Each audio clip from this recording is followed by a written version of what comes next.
The Daily Brad Devotions.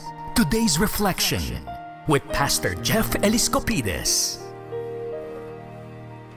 Kahapon lang, Brad Ted, maganda yung tanong ni Kuya Romel. Gusto ko lang din pong dagdagan yung advice ko sa kanya. Yung pong kwento ni Apostol Pablo, yung mga experiences niya sa hirap and all. In fact, itong verse na babasahin natin, I think nakakulong siya during this time. Pero paano niya napagtagumpayan yung mga hamon ng buhay? Kasi sabi niya ron sa verse, marunong akong mamuhay sa hirap or ginhawa. Sabi niya, natutunan ko na lahat ng mga to. Kaya maging ano man yung kalagayan niya, sabi niya, busog man or gutom, sagana or salat, kontento pa rin ako. At ito yung verse natin ngayon, Filipos 4:13, kaya kong harapin ang kahit anong kalagayan sa pamamagitan ng tulong ni Kristo na nagpapatatag sa akin. Share ko lang po sa inyo, ano po yung naging sikreto ng mama na to ng kontentong puso? Because ang tunay na contentment, sabi po niya, ay hindi nakukuha sa dami ng bagay. Kaya yung mga nagkakamal ngayon na approve budget, kung meron man na mapupunta to sa maling bulsa, ito lang po gusto kong sabihin, contentment is not a wallet issue.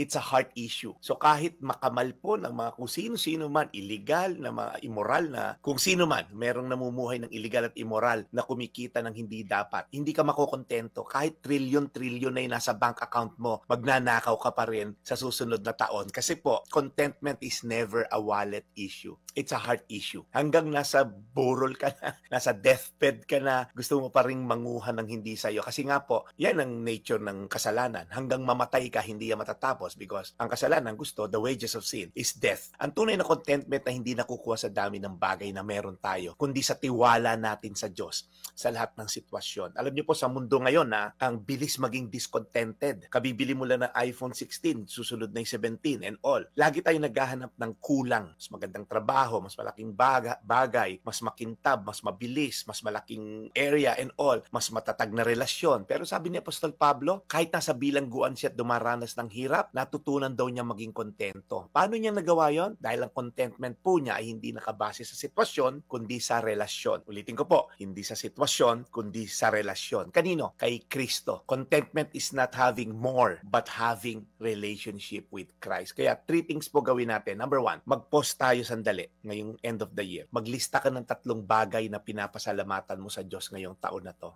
Isipin mo lang, wag na marami, 3 lang. 3 bagay na thankful ka this year. Pangalawang gawin mo, tanungin mo yung sarili mo, saan ko ba talaga hinahanap ang saya ko? Sa mga bagay ba o relasyon kay Lord? So sa mga magkakamal po ng mga illegal at immoral ngayon, sinasabi ko na sa inyo, hindi kayo lubusang magiging masaya. Totoo po yan. Because ang contentment, kung wala si Kristo, wala po yan. Ngayon, pag nagkaroon ka ng Kristo, hindi ka na magnanakaw. Pangatlo, magtiwala ka sa Diyos, sa provision niya at sa timing niya, lalo na ngayong parating na taon. So 3 po yan, maglista ka ng mga bagay na nagpapasalamat ka. Pangalawa, mag-reflect ka sa baka humuhugot ng tunay na saya. At pangatlo, tiwala ka sa timing at provision ng Diyos. So ngayong araw na to, as I end, matutunan natin sabihin kay Lord, Lord, ikaw lang sapat na para sa akin. Ano mang season ng buhay ko, sagana, salat, marami, konti, salamat sa iyo, Jesus. Ulitin ko, bago tayo magdasal, Filipos 4:13, kaya kong harapin ang kahit anong kalagayan sa pamamagitan ng tulong ni Kristo na nagpapatatag sa akin. Panginoon, salamat po. 2024, ang bilis. Ang bilis na dumaan. Ang dami ng report ni Brad Ted at ni Chacha. Pero Lord, ang tunay na report dito, Lord, ikaw ang in control ng lahat.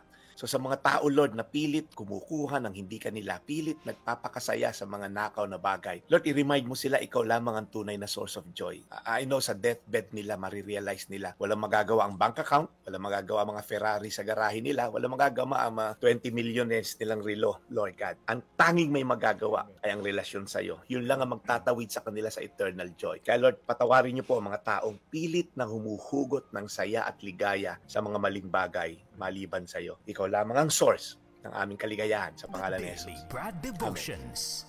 Today's reflection with Pastor Jeff Eliscopides.